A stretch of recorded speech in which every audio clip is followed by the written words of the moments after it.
acara ini kan banyak orang yang mencoba untuk meniru, ya kan? Tapi nggak bisa. Nah, apa rahasianya Pak Daud sehingga Pak Daud bisa sampai hari ini? Ada nggak? Saya belajar itu di sekolah Alkitab ya, Michael ya. Oh, ada seorang anak sekolah Alkitab, dia itu ingin menjadi, kalau yang heboh Ben-Hinn, maka dia akan khotbah seperti Ben-Hinn. Kalau yang heboh Reinhard Bonnke, dia khotbah mirip Reinhard Bonnke. Niru-niru ya. Jadi niru-niru. Akhirnya apa yang terjadi? Tidak pernah jadi, malah gagal semua. Nah, dari situ saya mengerti kita ini harus jadi diri kita sendiri. Oh gitu, Pak. Jadi nggak perlu niru orang, cukup tidak kita perlu.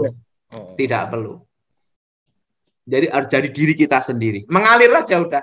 Dan yang kedua, penting jangan ambisi. Oke. Jangan. Michael gimana?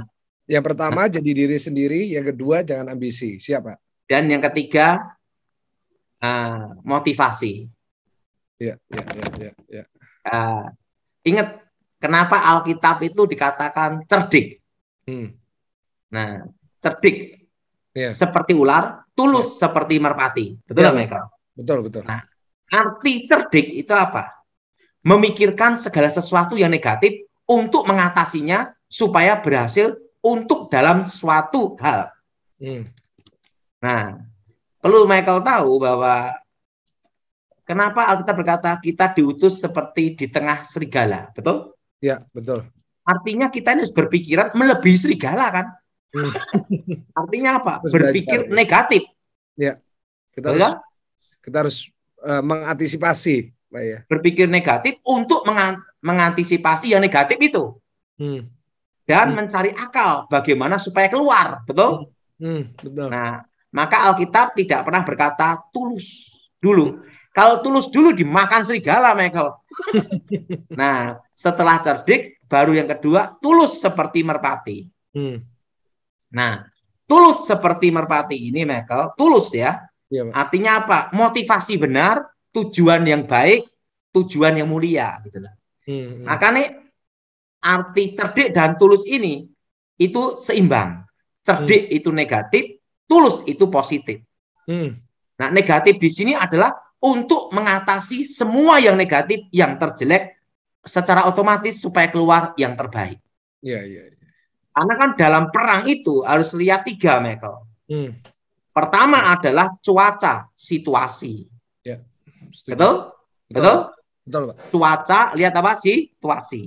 Kedua, lihat medan pertempuran. Betul? Ya. Betul. Nah, yang ketiga yaitu lihat siapa lawannya dan berapa lawannya. Betul? Nah, makanya 3 ini harus diperhatiin. Makanya Alkitab berkata, cerdiklah seperti ular. Artinya kita berpikir yang terjelek untuk diantisipasi untuk mendapat yang terbaik. Dalam pengamanan khusus juga seperti itu, Michael. Luar biasa. Dalam pengamanan khusus itu, strategi awal adalah memikirkan yang terjelek. Ya. Nah, plan A namanya. Plan B adalah memikirkan bahwa itu sudah bocor, bahwa ada pengkhianat. Maka dipikirkan semua yang terjelek. Nah, ya, antisipasi untuk ada yang membelet gitu ya, Pak ya. Iya. Yang ketiga, harus target itu harus sampai tujuan. Apapun alasannya harus selesai. Gitu, Michael. Menurut Michael gimana? Dahsyat, Pak. Mantap. Saya banyak belajar dari Edi Wibowo, Michael. Iya, Pak Daud. Nah, Pak Edi Wibowo juga belajar, tahu dari mana? Dari siapa? Sarwo Edi Wibowo. Papanya, Pak? Bapaknya, Letnan Jenderal Sarwo Edi. Iya. Nah, beliau selalu berkata, oh saya itu. Jadi jangan punya Instagram, jangan punya akun, jangan punya Facebook. Dan kalau bicara, pakai channelnya orang. Gitu ya, Pak ya. Jadi kalau orang nyerang kamu, tidak bisa. Yang diserang channelnya orang semua.